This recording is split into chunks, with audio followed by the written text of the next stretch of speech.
C'est une Ségolène Royal sereine et apaisée avec laquelle Laurence Ferrari s'est entretenue dernièrement pour Paris Match. Ce jeudi 19 octobre, l'hebdomadaire publie cette interview de 6 pages, doublée d'une couverture sur laquelle l'ancienne candidate à la présidentielle est immortalisée aux côtés de son nouvel homme, le Belge Bruno Coleman. Une jolie histoire d'amour qui dure depuis plus de 3 ans et que les tourtereaux avaient jusqu'alors réussi à garder secrète. C'était sans compter sur cette paparazzade signée Paris Match. Interrogée sur le sujet dans le papier qui lui est consacré, elle a décrit son compagnon comme un intellectuel qui enseigne à l'université, auteur de nombreux livres. En effet, le Belge est l'auteur de pas moins de 80 ouvrages et son CV est tout à fait impressionnant.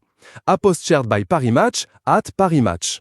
Titulaire d'un master en sciences fiscales et d'un Master of Business Administration, il est docteur en économie et membre de l'Académie royale des sciences, des lettres et des beaux-arts de Belgique.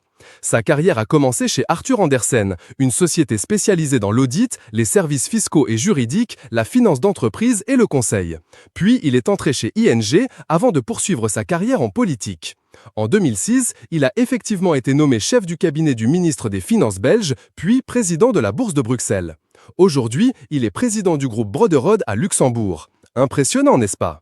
Interrogée sur le nouvel homme de sa vie, celle qui a donc été en couple avec François Hollande pendant près de 30 ans et avec qui elle a eu 4 enfants, Thomas, Élise, Julien et Flora, a quelque peu botté en touche. « Je vais bien, essentiellement car mes enfants vont bien », a-t-elle d'abord déclaré.